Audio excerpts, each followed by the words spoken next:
Nakakabahala yung pagsuka mo.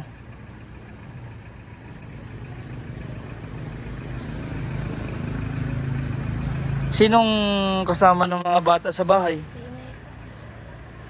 Ang alaman yan? Laging po daw kami. Kamuti na lang. Sakay ko din sa amin, halak ko natin. Dito tawa.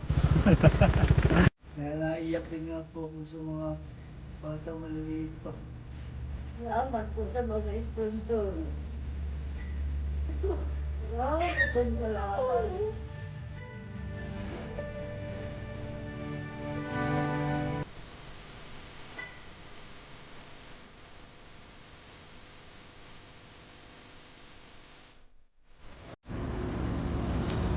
Morning po.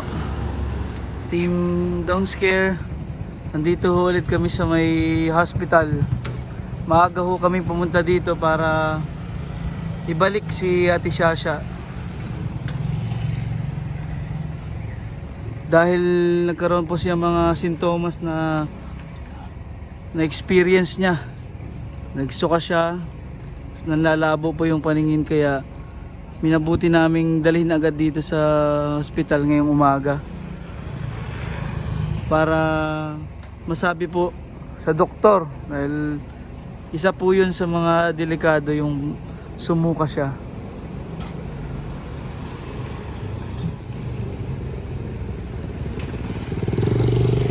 Mahirap yung ganyan na may nararamdaman siya. Kailangan wag nating ipagbahala. Dahil yung tama po niya, yung ulo niya tumama po sa yan, sa mga simento nung siya yung nabangga.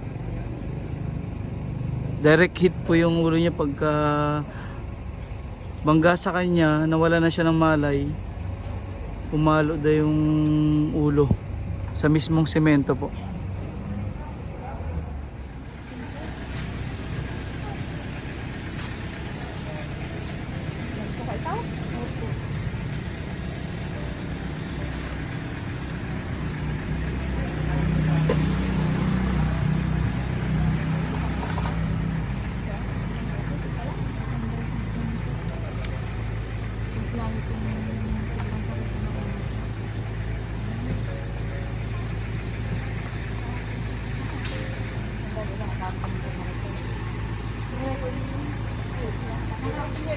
Ay, yung record po hanapin. Punggan po.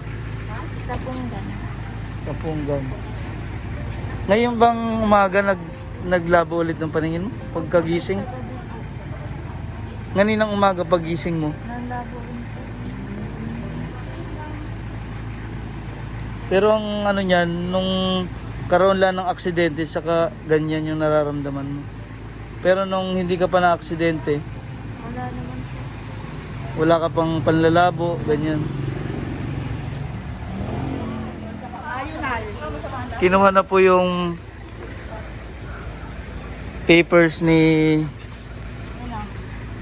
Lucia, Ate Shasha po, at titingnan yung kanyang mga records. Kanya pong mga gamot dati ay Coamoxiclab 625 mg, Celecoxib para sa pain reliever, saka vitamin D complex. Nagdagdag si Doc ng Mayunal. Nung lumabas yung kanyang Ito po. cranial CT scan. Ito po yung cranial CT scan niya. Opo. Abasahin ko pa po. Si Doc na. Okay na po, si doktor na po. Bibig ko po siya at ibabay talsa.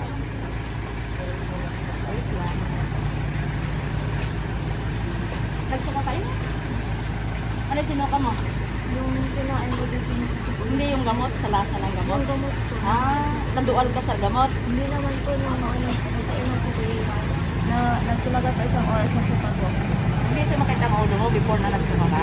Sumakit. Sumakit. Hindi ka nawala ng malay o... Nalabo lang po yung paningin ko.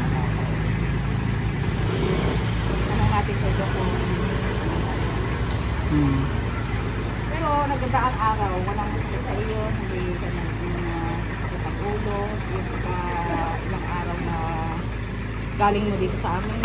Sumasakit ito, tapos ininom ko lang po yung gamot. Gamot. Yung pain reliever mo? Ay, sure. Kailan mo? Hanggang ngayon ba sumasakit pa rin yung Ulo mo, Kumikirot po siya. bagay dahil ang findings ay namamaga yung kung saan part yung pumalo. Ano po ma'am? Maganda natin mamaya. Iyakin natin kayo.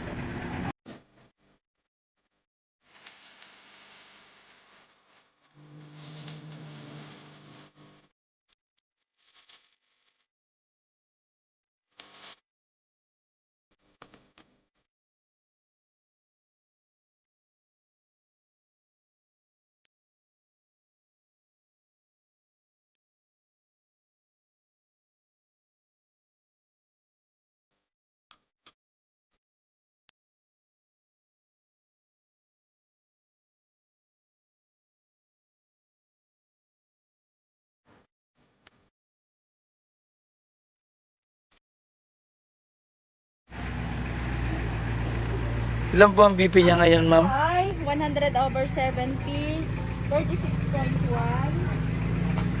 Ang kanya po, oxygen sa katawan, oxygen saturation. Oxygen saturation. Yes po, wait lang. 98 po, okay naman ang oxygen niya sa katawan. 65 po yung cardiac. Cardiac rate.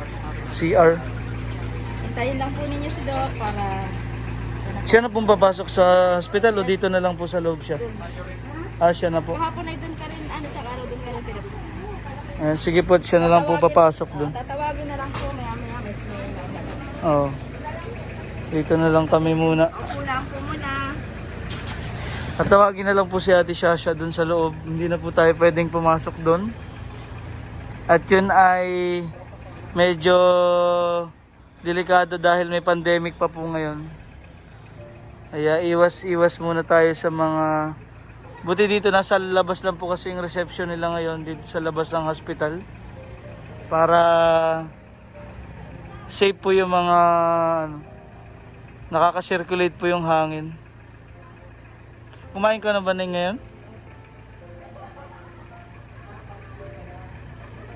Yung nakakabahala kasi yung kaya buti nandito agad tayo sa hospital. Nakakabahala yung pagsuka mo. Sinong kasama ng mga bata sa bahay? Si Inay. Kumain na ba kayo ng umagahan bago ka pumunta dito? Sa loob. Hindi naman po tayo pwedeng pumasok doon. Anong sabi sa ni doctor?